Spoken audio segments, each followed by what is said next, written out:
Yep, we're rolling yet again for another fragrance review. So here we have an ARMAF, not a Club de Nuit clone. Obviously, there's been previous videos that I've done of the ARMAF Club de Nuit line. Cutting a long story short, there are like plenty of other reviews online. I've done a few on the channel as mentioned. That's its own separate line for ARMAF, and then there's these kind of strange like thermos kind of line. I don't know what they come under, but they're all got different names. They're not Club de Nuit. I think they're, well, this is called ODYSSEY. I think that maybe it's the ODYSSEY line. This was kind of a bit of a blind buy. I hadn't smelt it before, but again, it was on offer on Amazon and getting close to, what was it, Black Friday offers. I think it was like £17, something like that. On average, this is like £20, 20 Great British pounds. So it's quite cheap. And again, I had seen reviews online for this one, and it's meant to be a clone of Jean-Paul Gaultier Scandal. I'm guessing the original, which was an EDT. This is an EDP. Cut long story short, again, bit of a blind buy, but the reviews for this online are fairly positive, and I have used, and I did do a video comparison on the channel for the original Jean-Paul Gaultier Scandal, Le Parfum, and I think it was Absolute comparison, and they were all like 7.5s out of 10, so above average, a kind of gourmandy sweet, maybe too sweet for some. Quite different than most of the Jean-Paul Gaultiers that I own and have smelt in the past. But anyway, so let's go over the notes and put it onto the skin and do the usual review. So the top notes are Mandarin orange, orange, saffron and sage. The middle is made up of caramel, tonka bean and marigold. And the base is ambroxan, cedar and vetiver. So I think this has been mentioned before, and either by myself or it becomes a bit of a blur, the amount of fragrance review videos that I've seen over the years. But ambroxan as a kind of like booster, shall we say, in terms of giving that projection, and I think it helps performance as well. I remember someone saying that some people really can't, their nose can't detect it, or they go nose blind to it. Now it's funny because, again, going over videos I've done in the past, there's some formulas that on my skin are amazing, and then there's other formulas or perfumes, I should say, fragrances that on my skin or clothes don't do a lot. Now this one, I would say, in terms of performance and radiance, is like average at best. But I'm going to put it on the skin anyway, go over the notes. So whether that's due to ambroxan or the fact that I go nose blind to it, but again, we'll end on an important lesson or note, shall we say. So that's another thing. I like how this feels, but the atomizer is very like weak. So normally I would just do the 3 sprays, but as this is almost like a half spray,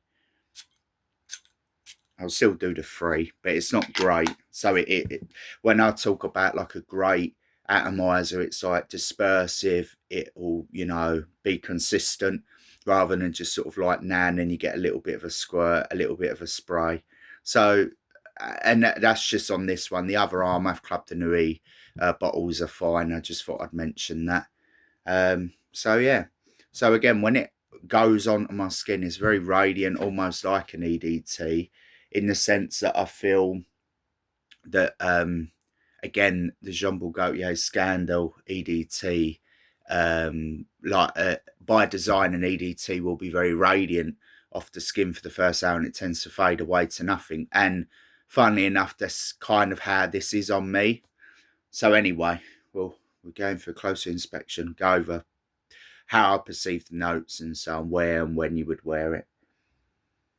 So first off the bat, it is a very good clone of Jean-Paul Gaultier Scandal. I would say it's again, I don't want to do percentages, but it's very similar. Like there might be nuanced differences, but if you like Jean Paul Gaultier Scandal, the Absolute, it's kind of interesting as well, because going over the notes with that, or just rekindling my memory, this has a caramel note in it, which I believe the hello Una, it's just my Bengal cat Una trying to jump on the desk, coming to life at the window. There she goes. Anyway, made me jump. I forgot she was up at the window.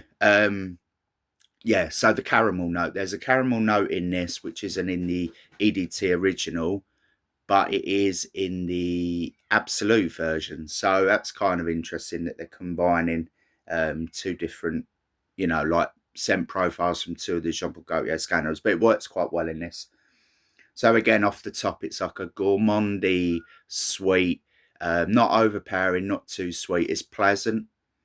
And I do like it. I did like Jean Paul Gaultier Scandal, that range, but again, I gave them like 7.5s out of 10 because it was nothing special. The same as this, it's pleasant, it's wearable. Most people like, there have been, I've had this a while now, or a few weeks now. People did compliment me on this, but again, I find if it's the ambroxin or just this formula in general, it's almost like the strength of an EDT in the sense the first hour is very nice. I can smell it, it's very projecting. And then after like the third hour, I would say third to fourth hour, which for an EDP isn't great, it pretty much fades off to a very flat skin scent. So not great performance, but for if you treat it like an EDT, and the fact that it's quite cheap, like on average you can get it for £20 or just less off of Amazon or wherever you choose to buy it.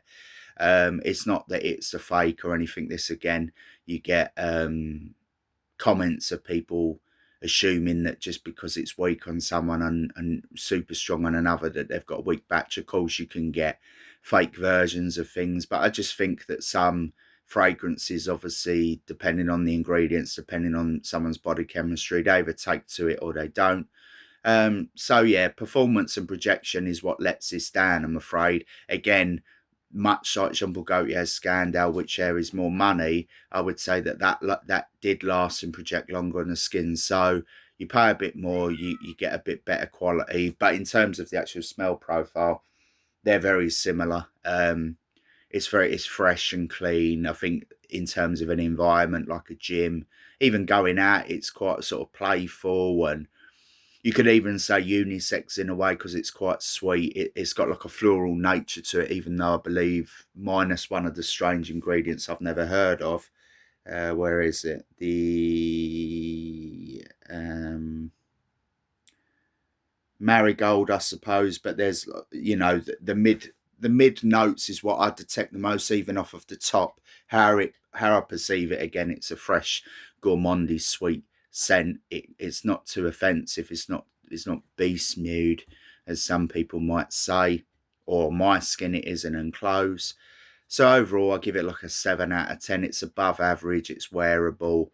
It's nice. The smell profile is decent, but nothing special. Again, mirroring the previous review I did for Jean Paul Gaultier's Scandal, or the line, because I reviewed 3 of them back to back in one video and compared them. So yeah, if you like that and you want to save a bit of money, then you'd buy this ARMAF Mandarin Sky, part of the ODYSSEY line, I believe. They've got several other bottles of these, similar design, like a sort of thermos cap with the kind of like rubbery and the Velcro strap on. They're nice enough bottles. Again, I'm not going to review the bottle on that, but the atomizer isn't great on this either. So yeah, 7 out of 10. Nothing more I can really say.